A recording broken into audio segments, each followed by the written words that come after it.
Welcome to Coriander Society Adventures. I'm your game master, tormented by gnomes. Joining me is Ninjaman Matt and Pods of War. Matt, how you doing? I'm doing great, gnomes. How are you? I'm doing fantastic. Pods, what about you? How the heck are things going?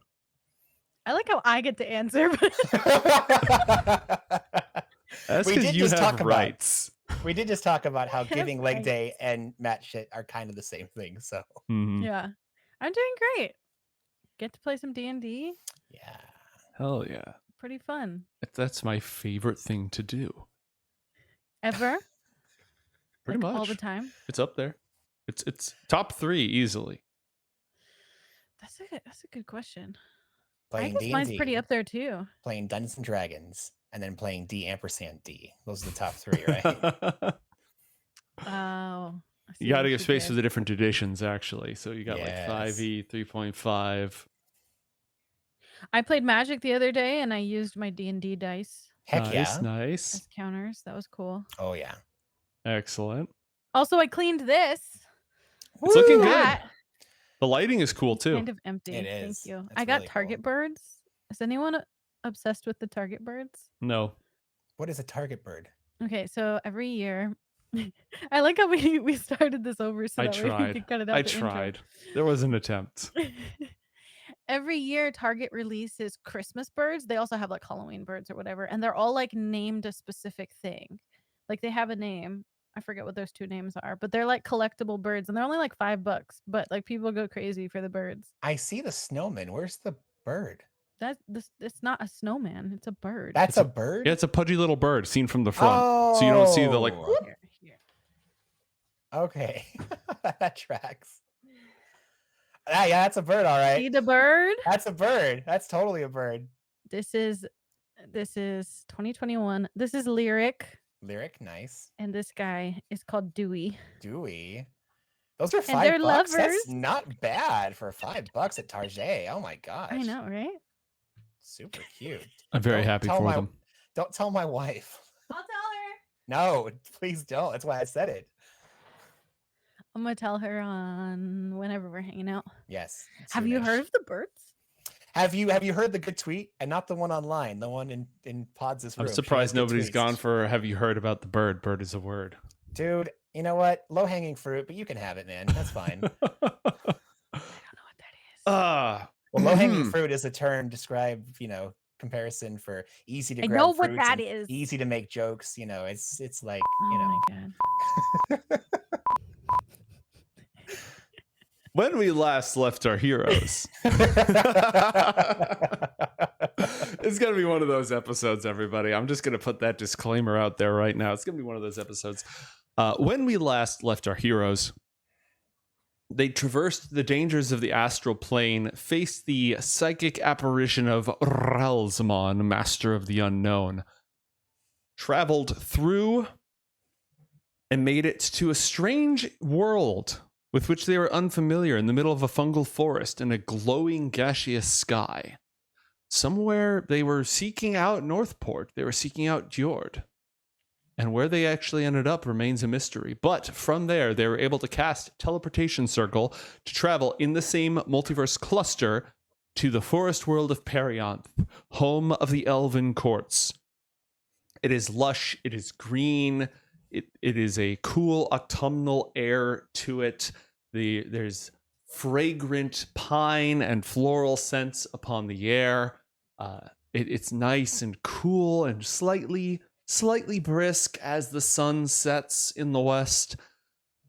And the home of the elves, here in the court of Fleuris, they've built a fantastic, massive city amongst the boughs of enormous trees, with beautiful lattices of living wood, glowing fairy lights adorning everything. And you've been brought before the throne of Indogalad Fleuris, king of the house of Fleuris. And at his right hand sits his daughter Adthea. On his left hand sits his advisor Medwithin. You've been welcomed with open arms. John Carmichael is a friend of the house of Fleuris, and anyone who is a friend of his is welcome here as well. The king with a graceful arm indicates towards Asena and asks her to introduce herself. Hi, I'm Asena. pleasure to be here. The pleasure is ours. Be welcome in our court. Taste the fruits of our orchard. Eat, drink, and be merry. Feast? Feast? I love feasts. Do you Feast. have ribeye? That must be a human food, not something with which we're immediately familiar. What nature of food is ribeye? Or is John just cow, isn't smiles. you put? I'm eating a cow. A cow. A cow. Surely a fantastic and delicious beast which we do not have on our world, but the finest cuts of venison will be served at our table. I could eat a beast. Excellent. We have those here. We have much to discuss, but it is best done over a goblet of wine and a plate of bountiful food. Let the preparations be made. Ooh, I Indoglad agree. claps his hands, and servants begin running around, getting everything ready for the lot of you. In Zogalon, sorry, before we break for a meal, any chance that we could have some sort of room made up for my companions and I? It's been, let me tell you, quite a day. We're weary from travel, from Flying around. yeah, the expedition Yeah. to get here. I think my friends and I would like a chance to just kind of unpack and freshen up before we were to meet you. Of course, Mireth will tend to your needs. Sitting crouched down on the ground next to the princess on her throne is an elf with a fountain of tousled brown hair and piercing red eyes. She has a presence like a mist in a moonlit meadow. She rises gracefully to her feet and walks down to the lot of you. And you're welcome to express any of it's good to see you again, John, of course. She gives you a bow. What are your needs? I'd be happy to tend to them. John bows with her, and he won't reach out for it, but if her hand is in any way presented, he'll take hold of it and press his forehead to the back of her hand. All right. Mireth is insightful enough to know the gesture, and so she offers her hand. John smiles as he regains his composure. It's good to see you again, Mireth. It's been quite a long time. How are you, and have you heard from your sister at all? Roll insight, John. Rolling inside, I'm rolling. Rolling. A natural one. Well, So, like I said, the last time I rolled a natural one on insight, John is still not taking one of his eyes off of Indogalot. Just been not staring daggers, but is very intently focused on Indogalot, despite the fact that he's interacting with others here and is not present to search her feelings to see what's going on. yes, he's a little distracted. Mireth only hesitates for a fraction of a second before, of course, she comes and goes at the will of the king, along with her brave crew. But she fares well. Yes. Oh, good. Very good. And you fare well. How can one not fare well here in the court of Fleuris? Well, I suppose you fare well by always coming and going. Speaking of which, those rooms, if you'd be so kind. How many and what accommodations will you require? Our finest guest chambers are at your disposal. John looks between himself and his companions, and would it be too forward for him to request separate quarters for each of them, or are we looking at like maybe one or two? No, not this is the court of Indogalad. They'll make it happen. Oh no, I know they'll make it happen. John just wants to make sure he doesn't like take too much of his cred by making such a request. Petty cash. Petty cash. Okay. Then yeah, he'll request a room for each of them then. All right. Mireth will give but you all a close, preferably within the same cluster. Within the same branch, of course. Mireth and a host of other servants all rise up and gesture for you to follow them down the stairs, and then up another branch of the giant glowing tree. We'll follow. And as we leave the boughs of this hall, John's just going to give one last kind of long look at N'Zogalad before leaving. Mm-hmm. Kind of just getting any sense of how the king is receiving them. All right, roll insight, please. If I roll a 1 on this, I can't use the N'Zogalad excuse. 22. 22. He is very focused on you, almost as if he's aware of the curse that just racked your mind, body, and soul. You can see that recognition within his eyes, and though he's got that same sort of almost glazed, distant, not emotionally distant, but his mind is elsewhere, perceiving something different than everyone else's look to him. You can also just immediately tell that he knows about the curse, he knows about that pain, and he is focused on it. Okay, John takes his leave. All right. Asena, you, Hara, Gastone, and John are led up through the winding rope bridges and trellised staircases of this huge tree city. You can barely even see the ground below, and it's absolutely covered with this very soft, fuzzy, velvety moss that runs like 10 feet up the boughs of the trunk of this preposterously huge tree, easily over 100 feet in circumference, and the city is across multiple different trees. You're led into a branch where the leaves are this silvery, light emitting, and each of these leaves is huge, big enough to completely obscure one of you. And within these boughs have been built a number of bowers, these rooms hanging off to the side, all grown from the living wood, coaxed by magic.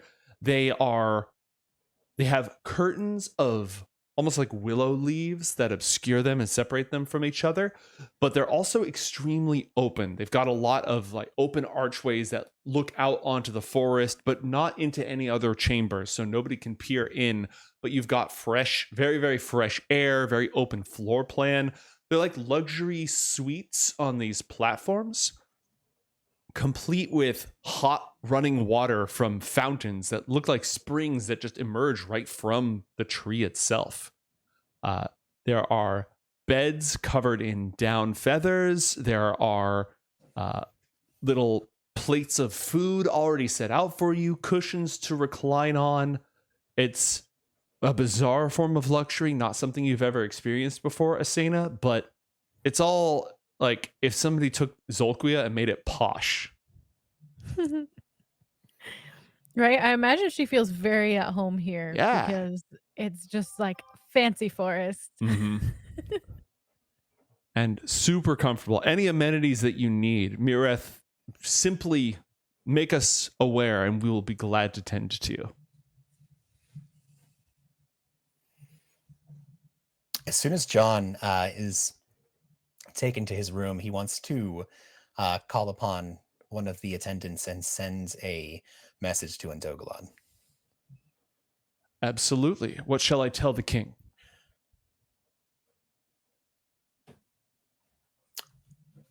In your own way of making sure this comes across as polite and respectful as possible, please let the king know that I need to speak to him as soon as possible, but on his own time.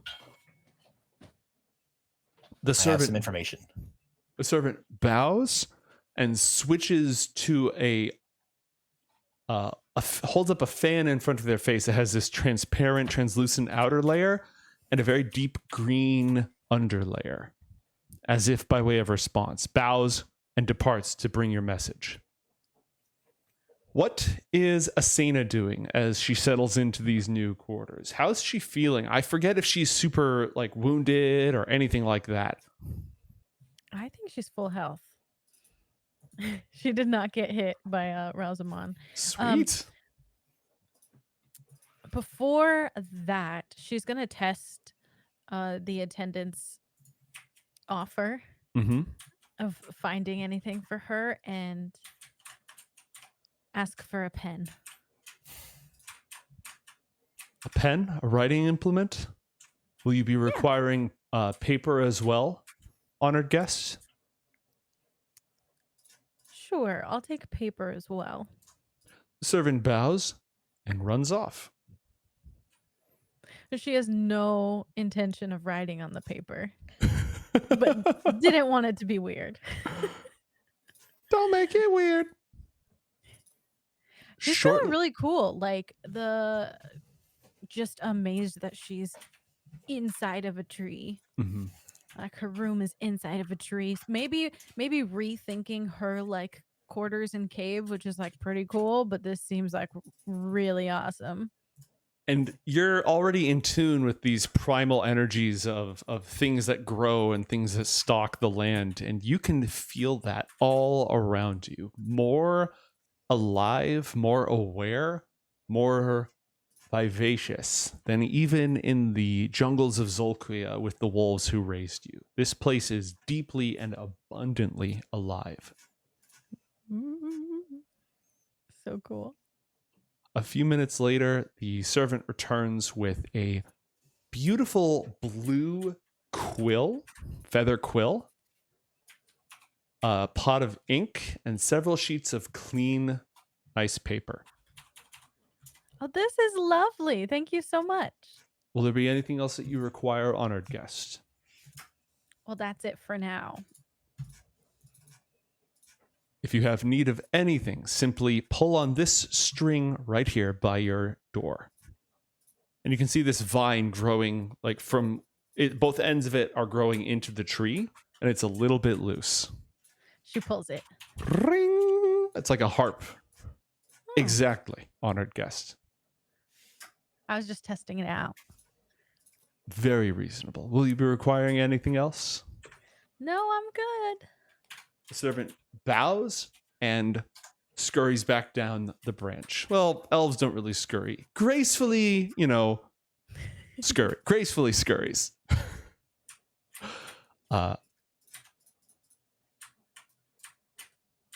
John. Yes. You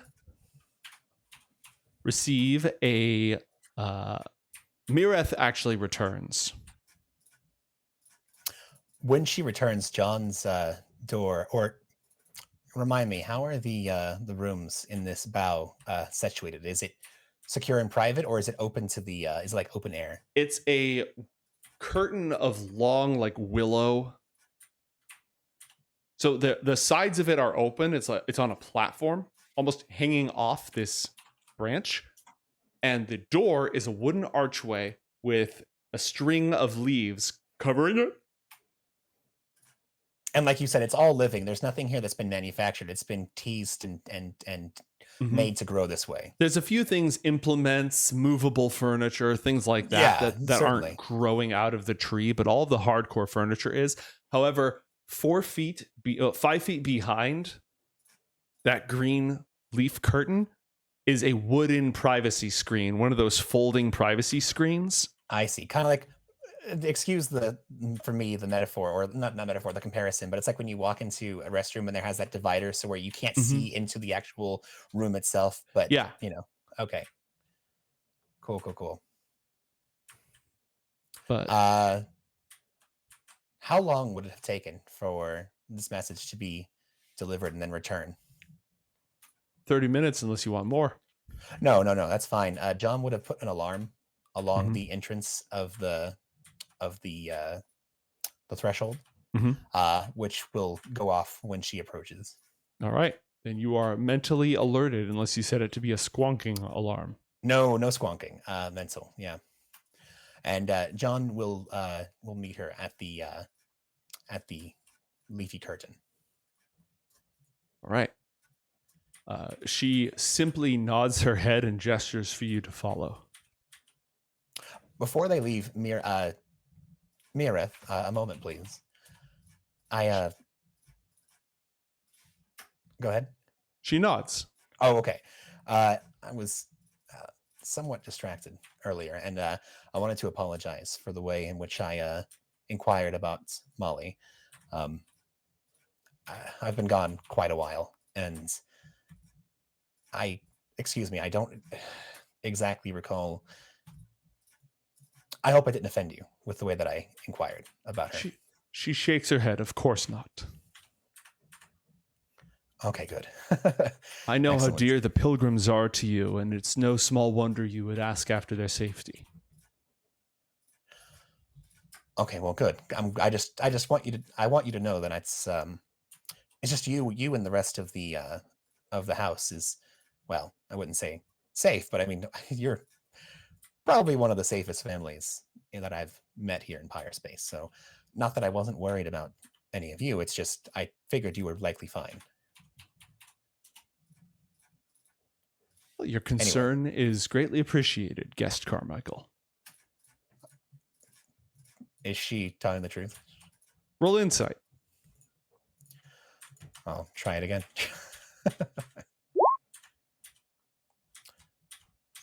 20. 20 30. even.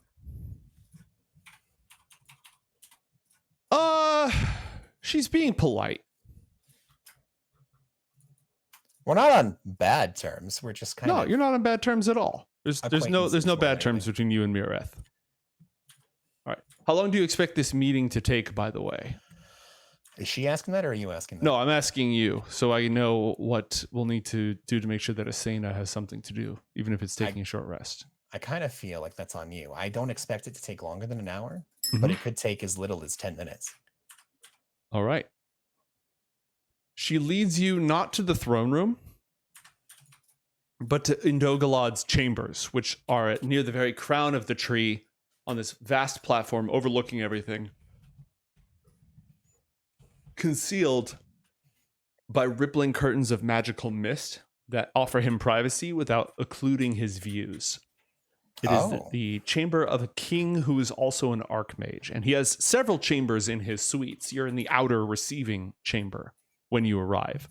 There are a number of wards protecting it. You can already tell a lot of protective magic in this place.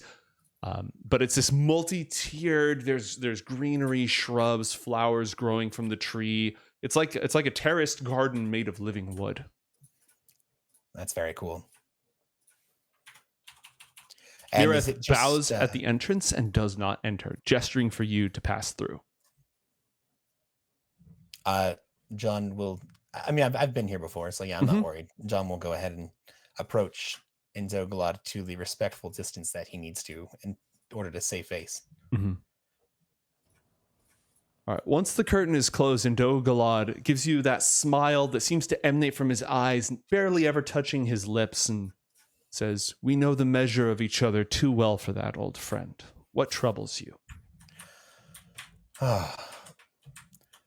Indogalad, it's been. Oh gosh, it's been far too long.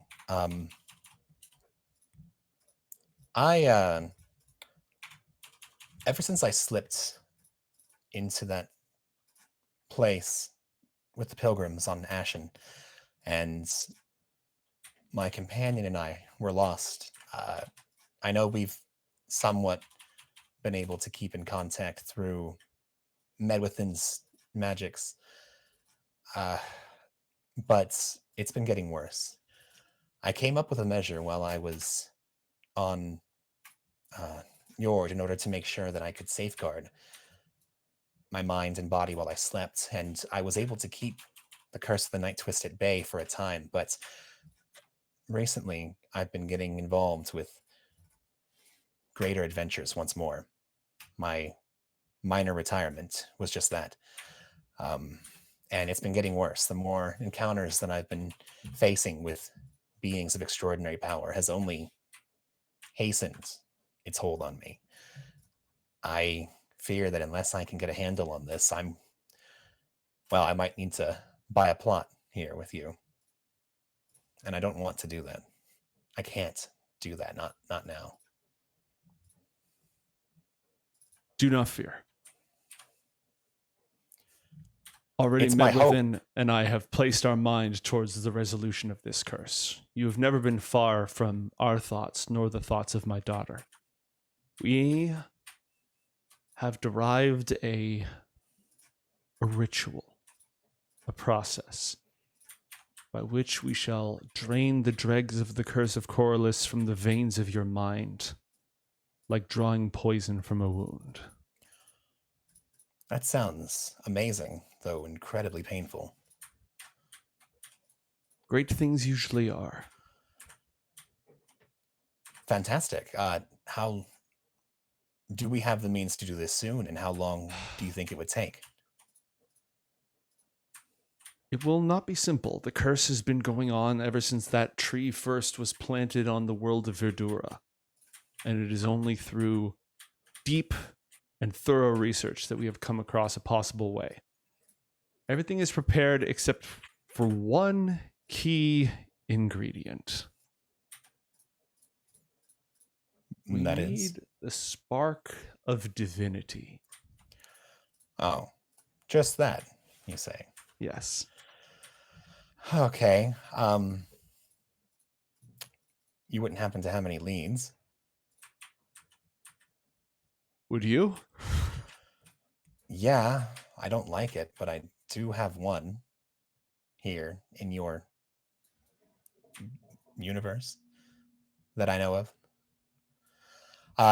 That beast that was nearly our undoing on Ashen. We were trapped inside of that monolith, the chamber in that lost city. There was the ancient Marspawn abomination. From what my research since that encounter has, I think that it did have a slight spark of godhood within it in order to give it the form and function that they needed. Fascinating. To think that the ancients bound even such powerful forces through their hearts. But that's not going to be easy to get, though, is the thing. Of course not. Also, I'm kind of involved on you never met her, my associate that I encountered on Ashen, my guide, my apprentice, and well, she currently has myself and my friends.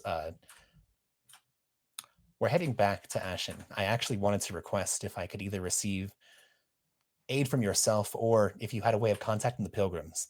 But I need to charter passage back to that desert world. I foresaw your arrival and they're already on their way. Oh, that's fantastic. I checked with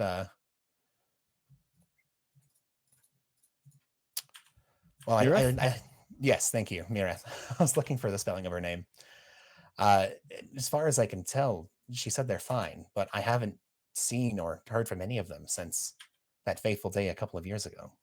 They lack the means for the most part.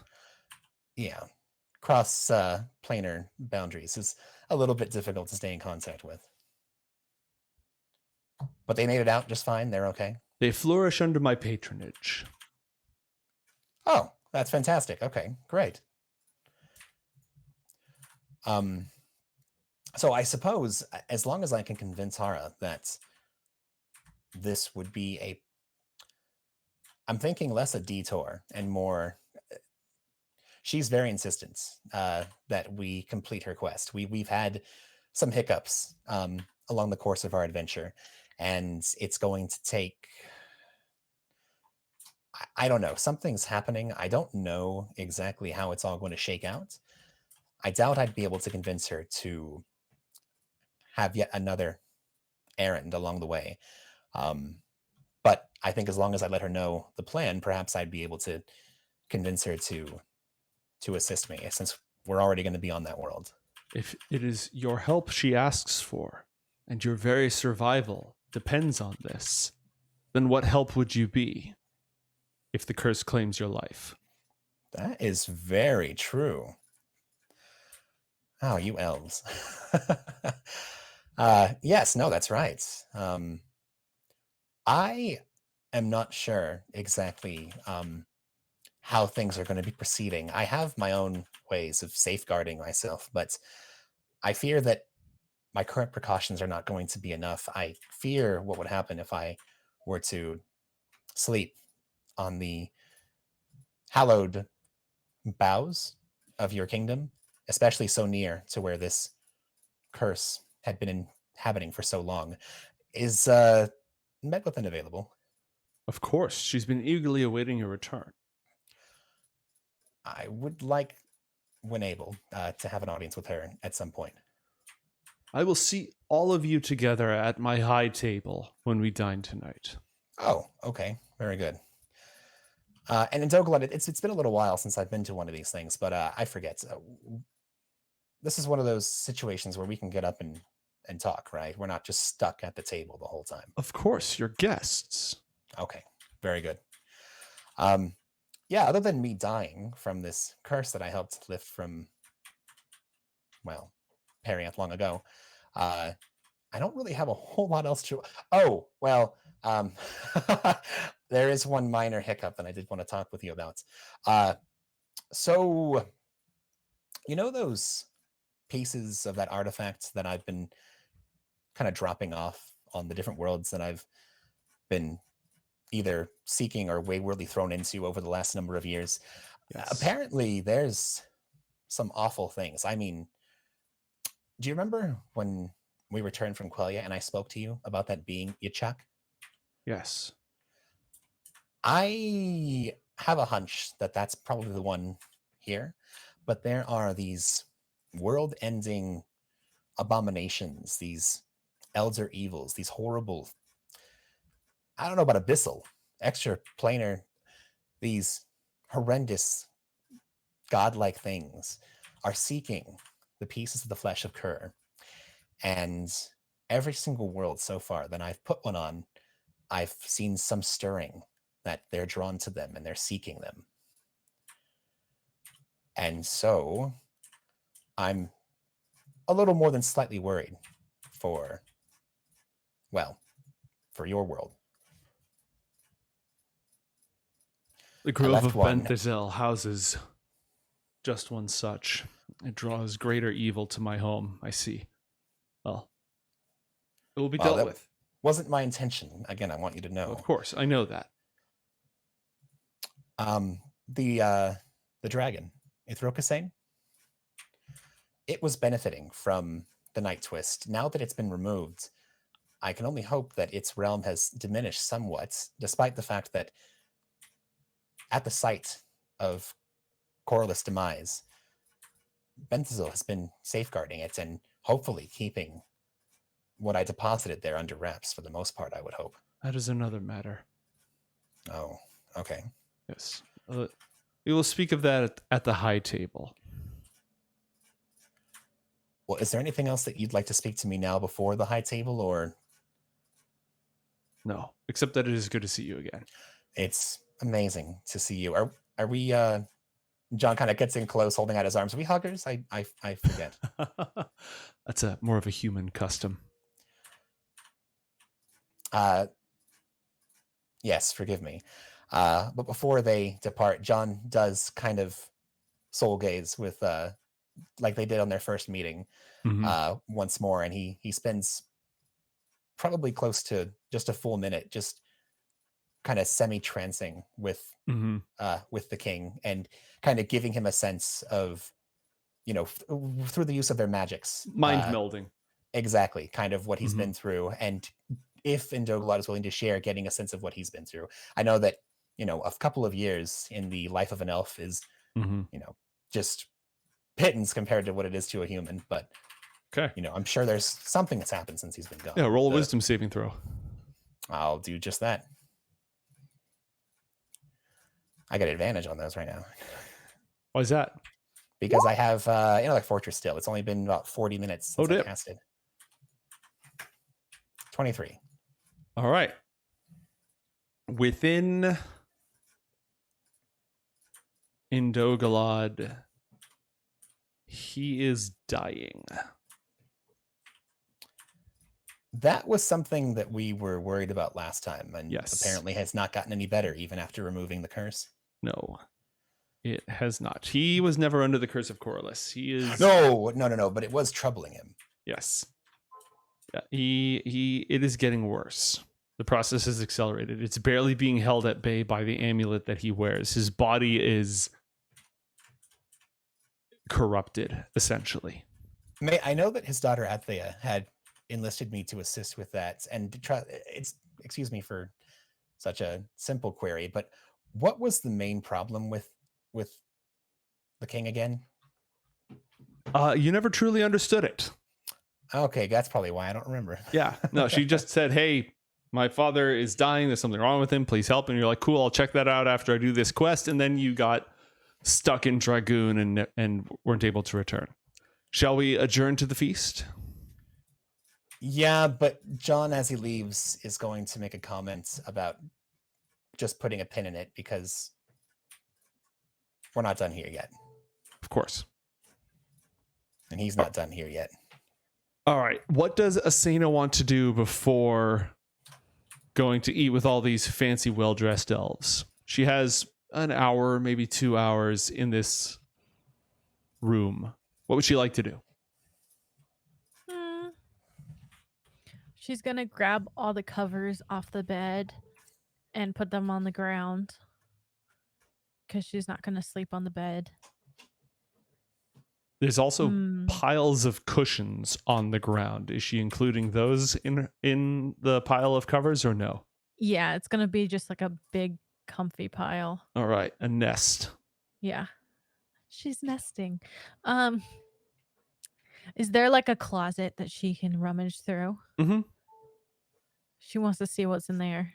A variety of airy gowns and cloaks and lots of stuff that can just sort of billow around you regardless of your shape and measurements. She'll definitely take one of the cloaks and put it on. There's also a ton of fans, like folding fans. A lot of them are beautifully woven from reeds and different types of extremely light wood. And they come in a ton of different colors. They've got beautiful shapes on them, usually very semi-abstract nature shapes. A moon, a sun, a rose, a bird, a deer. All these just almost like illuminated manuscript fans. Tons and tons of different fans. She'll grab the moon one and put it in her pocket. Okay. Might need this. Anything else while she's waiting for the feast? You said there was food around, so she's going to get a head start. All right. There's elven wine. There's fresh spring water. There's a variety of berries and nuts and a few light flaky pastries. Some of the pastries, some of the wine. Cool. Not too much pastry because, you know, you don't want to fill up early. And the wine won't hit as hard.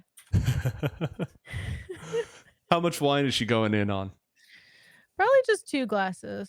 Okay. It's not too much. All right. It's reasonable. It is elven wine, though. It is elven wine. I don't know what that means. I think they like to party.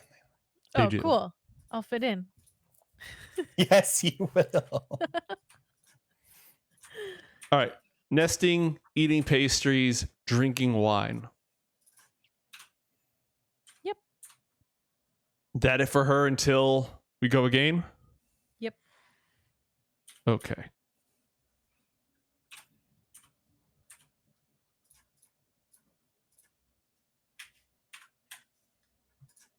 Yeah, this stuff is amazing, by the way. It is, I don't know how much wine Asena's had. I don't know how much of a sommelier's palate she has. Do you? What type of wine she likes? Or how much she's had in the past. Like, what does she know about her wines? How much wine has she tasted in her day? And not too much, but she'd probably be offered some at like the clubs and bars that she sang. Although I doubt they were giving her top shelf stuff. No, it probably came out of a glass jug. Yeah. Hey, Pod, serious question. Did Asena ever, when she was in the jungle, because she was there for quite a long time, did she ever get into finding fermented fruits and just like chomping on that? Was that her first like foray into like getting some kind of like high, or did she not buy into that and just let her animal friends just find old melons and stuff like that? I mean, maybe it happens, but like very unintentionally. Okay, she didn't like go around just getting high on old fermented fruits. Okay. I think she was more of a meat eater. Yeah. All right. As the last light of the sun fades from the tall canopies of Perianth and the flickering glow of drifting fairy lights illuminates throughout the entire city, you are both summoned to the feast, which will actually be taking place far, far below on a clearing on the forest floor. And That sounds rather cool. than making you walk a couple 100 feet all the way down, they have enchanted baskets that drift up and down the trunk for the long distances that they Oh, that's invite you cool. to take. Yeah, absolutely. I'm here for it. All right, cool. Before they go to actually, no, while they're on the basket, Mhm. John is going to go ahead and cast the intellect fortress again, since it would have expired by now. All right, and you said that lasts a good hour, right? Lasts an hour. Yeah. All right. While he was waiting for the last, I'm not sure how long his conversation would have taken, or to get to and from it. Mhm. Didn't seem like it was that long, but while he was in his room, John would have just been basically meditating and just focusing on keeping himself okay. All right. Forgive me, I'm just setting the table real quick. Oh, no problem. I meant to do ahead of time. Curses foiled again.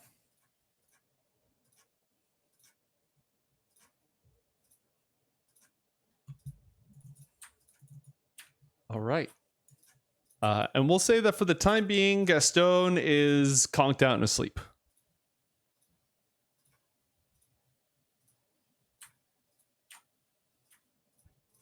Wait, who was clunked out and asleep? Gastone. Oh, yeah, that tracks. He was up for the last, 20 hours? How long did it take us to... Yeah. And he uses his brain quite a lot, so I'm sure he was exhausted. His brain tired. His brain tired. The brain takes a lot of energy to use. Is Hara joining us? Yes.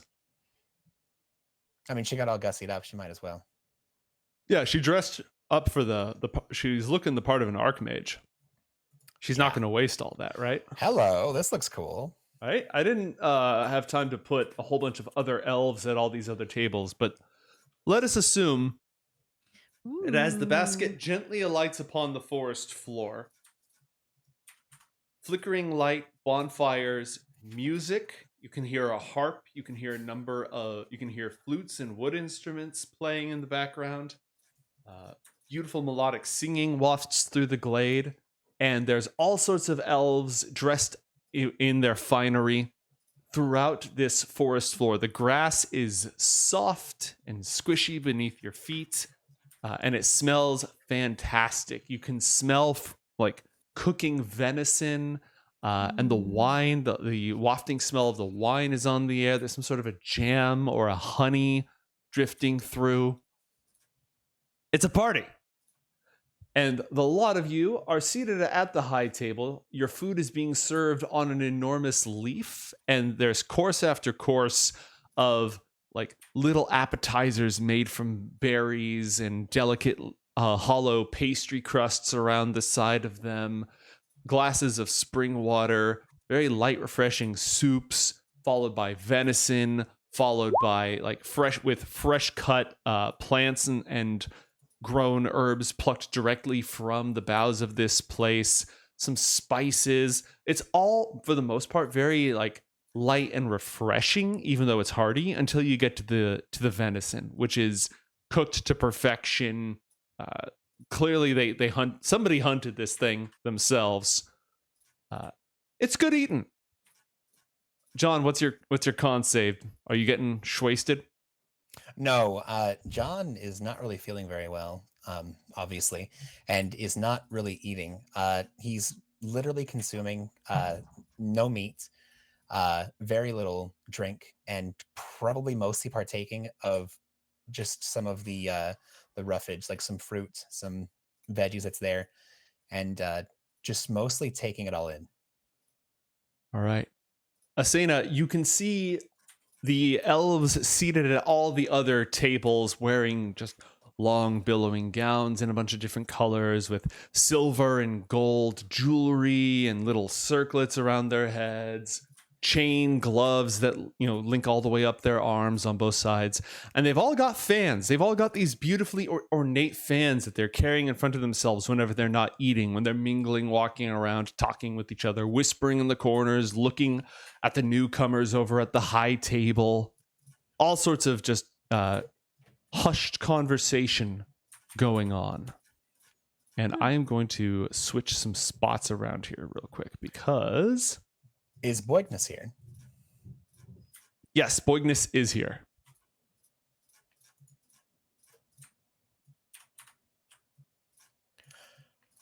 And mate, when you get a chance, I had forgotten to inquire about this. John would have, in the 30 minutes it took to get the message to the king, he would have investigated or looked over that thing that he spat up during his episode in the previous encounter. What skill do you want to use for this?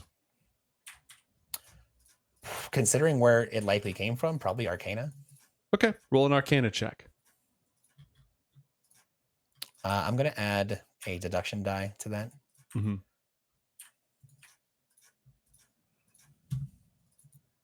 It's loading.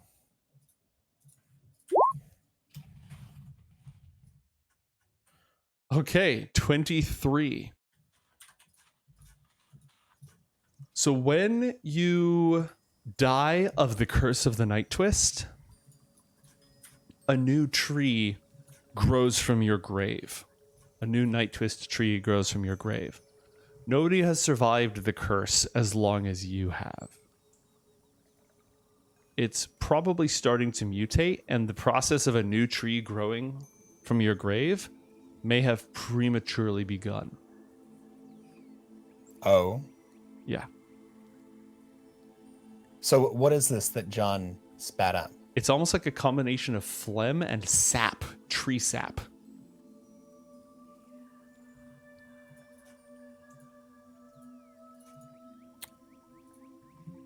While he was in the, while he was waiting, John would have caught himself somewhere innocuous to see if he still bleeds red. You do. You still bleed red. Take 1 point of damage. Okay.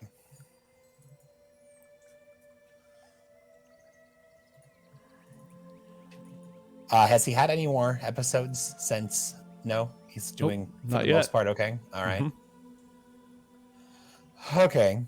All right. Yeah, that's he would have brought that up to Ndogolod though. Mm-hmm. And he would have given him the sap.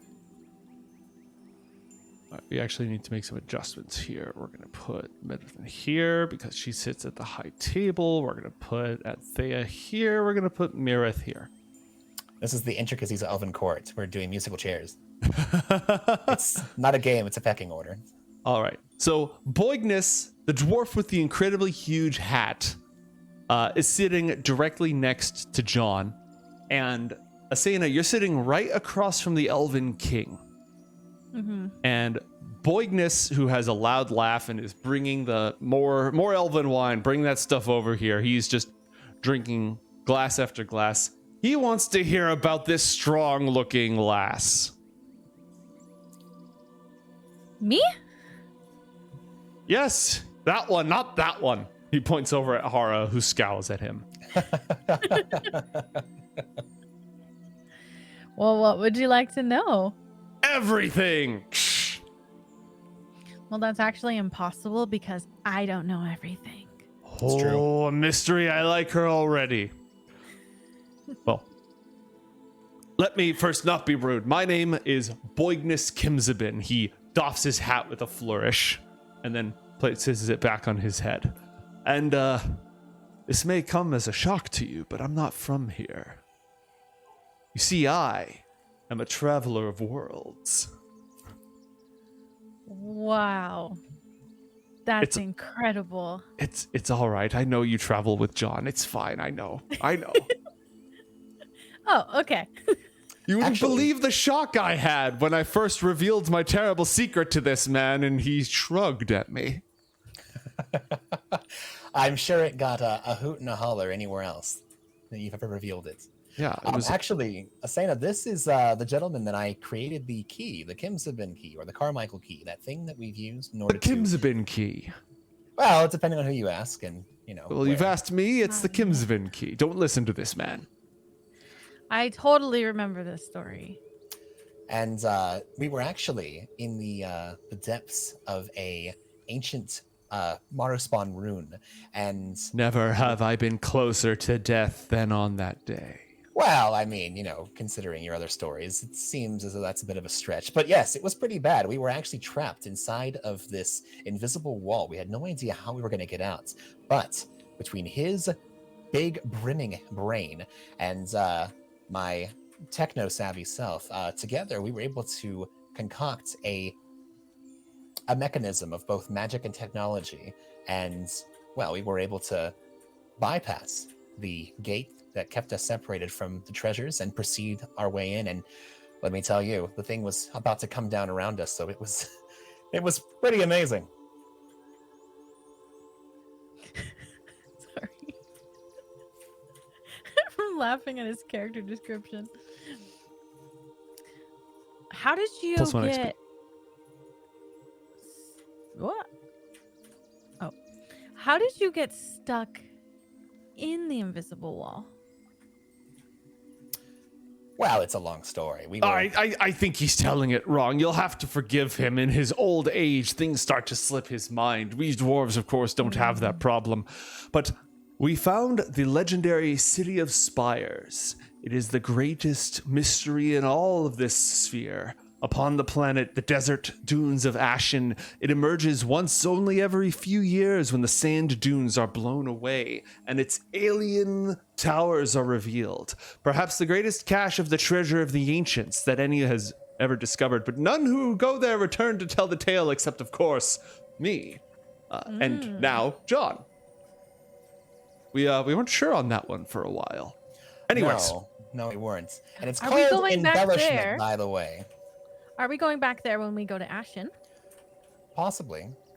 That's John kind of looks over at Hara. It's not our destination, but we might need to pick something up on the way. Ara gives you the look. Yeah, I'm well aware. I could be the third person to come out of there. Well, if you include Nizar and Domnica and I think Medwithin, you stayed on the ship, didn't you? She nods. She's one of the other guests at the table. Yeah, it's Boignus, myself, and Hara, actually, and half a dozen of the best and brightest from the Pilgrim's Progress. Well, that sounds like a lot of people. It doesn't seem special anymore. But it was all on one adventuring group. No one before, and as far as I know, after us, had actually made it to the city, gotten past its denizens, its traps, its monsters, and defeated the admin in charge of the whole thing. The only thing that we skirked away from was that Maruspawn, that giant unholy thing. But as we came across the city and floated our ship alongside one of its pinnacles and entered within and gazed upon the hieroglyphics of the ancients whose civilization is lost to the ravages of time, we were beset by the hungry dead, dried husks still craving the blood and flesh of the living. And it was there that we came across the impenetrable door, which we obviously made our way through with a little bit of ingenuity. It was a magical defense designed to hide the treasures of the ancients from those who would dare trespass, which we did handily. See, but it sounds a lot cooler if you say we were trapped, though. If you say we came across it and had to get by it, that's something we could walk away from. But Well, if we were trapped later by armies and armies of Maruspawn. Yeah, but we didn't know you were going to say that at the time. I was trying to help your story. A little bend of the truth can go a long way with making it sound greater, grander, more impressive. You know that. Come on. you're a Boignus storyteller. Kinsman need never bend the truth to tell the grand exploits of his adventures. Oh, really, Gatecrasher? Okay. Yeah, besides John, you already promised me you wouldn't lie anymore. I definitely said lie. That's true. That's very true. And I haven't. Like Boignus here said, I merely misremembered. It's all right. It's a human failing. It must be forgiven. I would have just punched that door. Did you try How- punching it? Punching it? Oh, I try to stay within my area of expertise. We'll try punching it next time. Asena, do you recall that force gate when we were in Thornacre, the one that separated you from the rest of us? And you tried punching through it and you couldn't break it down. Punching. And I had to No, I use the don't Kimsivan remember. key to break through it to get to you Nope. because you were... Nope, you don't remember. Okay. Well, I've never met a door I couldn't punch down. as I've said, in this world and others and beyond, sometimes there's things you can't punch your way out of. We've talked about this. You'll have to remind me later. I'm certain I will. So, I'm an expert in this sort of thing. I have a keen mind that I've honed in my many, many adventures and profitable exploits across countless universes. But I believe that you, young lady, are a proponent of physical violence. Oh yes, big fan. Yes. Excellent. A rough and tumble sort. I respect that. It's a very important skill set when traipsing across the universe. Is it? I just figure it's pretty normal.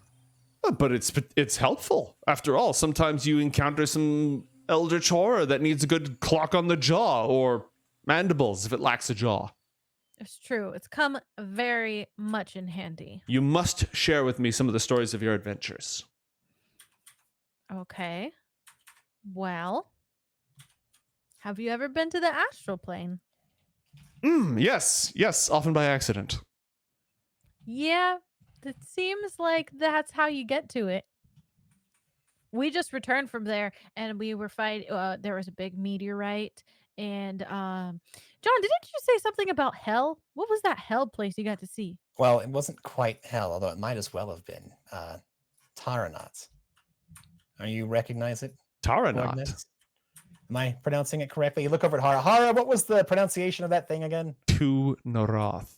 Tunaroth. To Narath, my God, That's the city the of the one. Lich Queen. Exactly. Like I said, might as well be hell or something close.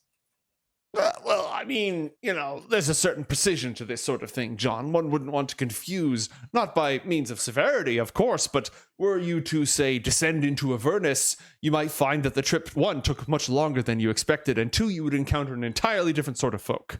Well, that's assuming you could even get to Avernus. Some people don't even make it that far. It is quite a time-consuming process, I They must seek admit. to descend, but they mostly just get stuck stealing cars and, getting shooed into all sorts of adventures that have nothing to do with it. Well, there's no accounting for the whims of fate. But anyways, you, young lady, you were in the astral plane. You were punching things. I punched a rock. I punched the air. Did a lot of flips. I punched Rosamond. And now we're here.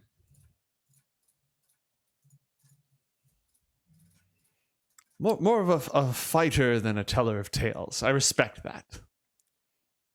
The thing is, she's not that far off. Aside from Asena ruining the spell that intended to get us here without issue, yes, we went on a bit of a mad Did I ruin caper. it? Or did I make it more interesting? You certainly ruined it. My spell did not work. Did you know, Boignus, that you're not supposed to lean out of magic circles? She means teleportation circles, if we're getting very specific. But yes, that's also a circle of magic. What do you mean lean out of it? You just step into it and then poof, you're there. Not for her. Like Really? as it's taking its time as we're traveling, I just wanted to lean my head out the window like in a car. Yeah, that just is wanted supposed to to be peek outside. instantaneous. There's not supposed to be any travel delay there. Yeah, exactly. Apparently, in the time Really? it takes for you and I to blink an eye, she's able to, well, I'm sure she could actually open up a Pilates class and run an entire session there. And then What's a Pilates? I have no idea. Sometimes John just says things. She could Yeah. open up a business and True. probably generate revenue for an entire year before we even realize it. She's stuck in this weird bit of pocket space and everything moves at a crawl in the blink of an eye. And she's able to get up to all sorts of mischief. I could take you there. Boignus gets this look in his eye. That's not what we're here for, friend. Another time, perhaps. Speaking of which, though, getting places and doing things, how goes the Ether network? Has it been, you said it was fruitful. We might have need of it. Well, fruitful is a pretty a long sigh. I don't like long sighs, Boignus. What are we looking at? things have changed since last you were here, but I must. All right. So there is a bit of an issue with the power supply. It takes a great deal of arcane energy to generate the ethereal winds, which is not conducive to mass usage.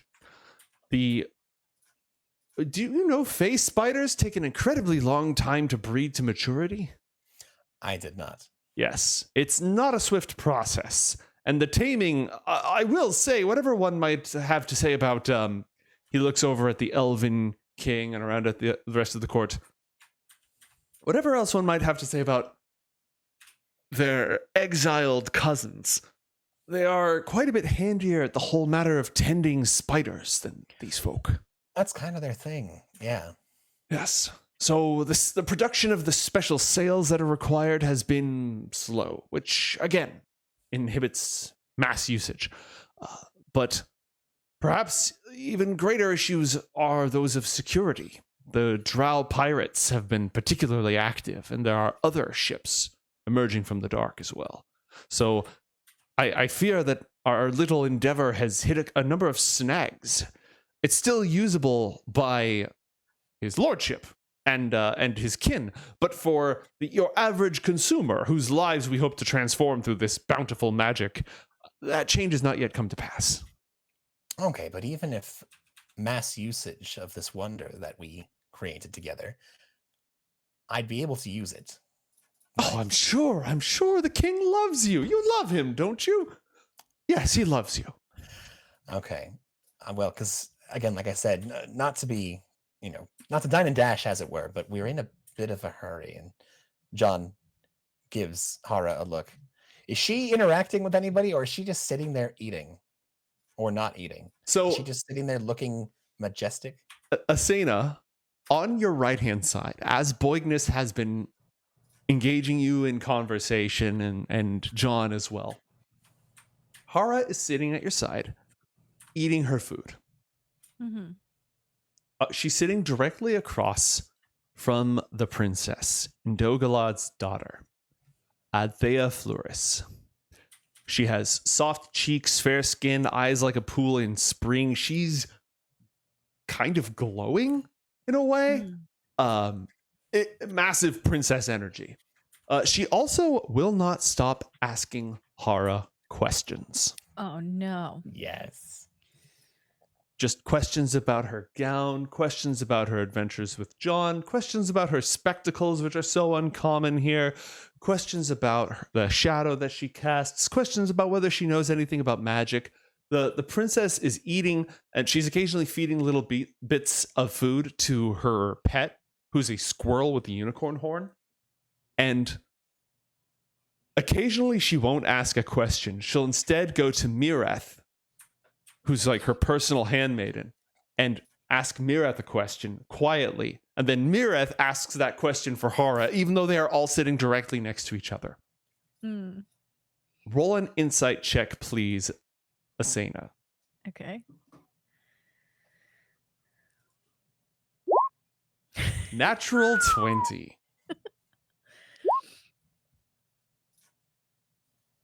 Hara's patience is being tried right now. It's difficult to notice. She's doing a good job of keeping it on lock, but the way she's eating is very almost mechanical. The way she's responding, where she's looking, she is frustrated as hell. This is like one of those social encounters where you just want to die or you want to get a call that your house is on fire so you can leave, but you can't because the people that you're interacting with are really important to your job or your personal relationships or whatever. So you just sit there and you're like, I'm going to drink so much when I get out of here. Die, die, die, die, die, die, die. That is horror right now. She is just a captive audience for Princess Adthea, and she fucking hates it. I will look over at Hara, give her like a slight smile, and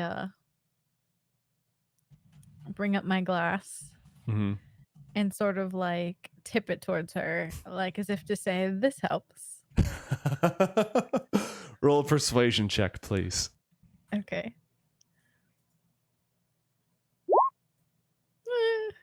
11. She tips her head ever so slightly towards you, raises the glass to her lips, and takes a sip that turns into... and it's gone. And sets her glass of elven wine down on the table before turning back and listening to more questions from the princess. Do you want to switch places? She nods gratefully. I'll look over at the princess and sort of like reach over the table. I would love to talk to you and your amazing little friend. Hara, do you mind if we switch spots? By all means, Asena, be my guest. She does a good job of not looking too relieved and grateful, but she does sort of gently like touch your shoulder as she goes by to let you know, thank you. And she'll switch spots with you. Perfect. Now I'll be berated with questions. All right. John is going to, while this transition is happening, as sneakily as he can, he's going to send Adthea a message. Hey, ask Hara if she's ever killed anyone. Or rather, Asena, not Hara, Asena. As you're sending that message, you see Adthea. She looks immediately over at you with those bright wide eyes when she receives the message. She turns over to Hara and her mouth opens, and then you correct yourself, and without even skipping a beat, she turns over to Asena. Have you ever killed anyone? Define kill. I mean, no. Define anyone. A living, thinking, sentient being capable of contemplating their own mortality. Yeah. Tell me about it. Well, it's hard to remember. There's been so many. But the only one fresh in my memory actually did not kill him, but he became very, very close to death. Oh, there was also that. No, I didn't kill that one. You know, I don't really keep track, but I did almost kill a cop. What's that? Like the people in charge of making sure nobody does bad things. Like the Follows palace the law. guard. Yes. Yeah. The palace guards were after us. Not these palace guards. Had but they the wronged you? Yeah. They How so? were chasing us down in a car. Why? I don't know. So then what They did shot you at do? us with guns. Guns. I know what those are. And they Yes. were trying to steal the payload. What sort of payload? Oh, it was a girl we were trying to help escape from a pod. And why didn't they want her to escape from the pod? I don't know. Huh.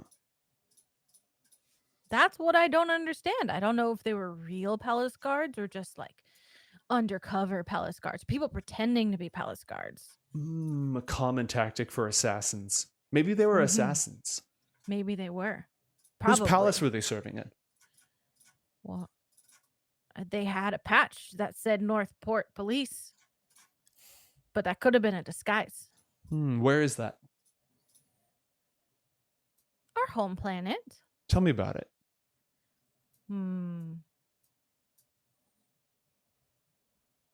I grew up in a forest. I also grew up in the forest. This So did one? Mireth. She grew up in the forest. Mireth, you look a little scary. Not gonna lie. Are you It is scary? my solemn duty to tend to the needs and safety of Her Highness Princess Adthea. It's pretty good that you look scary then. Roll an insight check, Asena.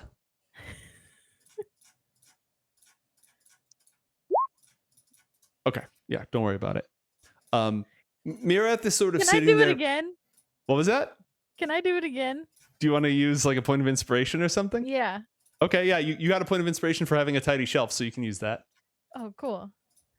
Let's try it again. 13.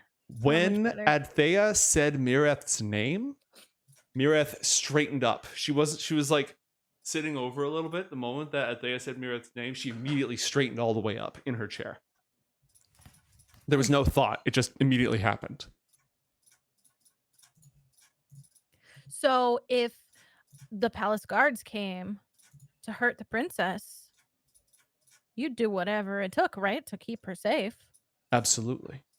Well, I was in charge of protecting the payload. It only seems fit that you would wreak violence on them. That's Adthea responding, by the way. Mireth just nods.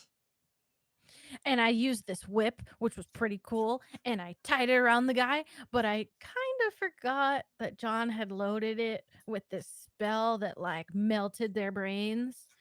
So it was really bad. She's super interested in this story, by the way, when you get to the part with the brain melting. I'm going to yell across the table, John, what was the brain melting spell called again? Hara's sitting in between you as you're just yelling this across. John turns to her and smiles. It's very aptly called Squeeze the Brain. Oh, I was close. Squeeze the brain. Humans are very direct in the way that they name things. Yeah. I don't think it was humans that made that one. Oh. Who made it? Look, let's just say Squeeze the Brain is a rather direct translation of where I found that spell. John being mysterious again.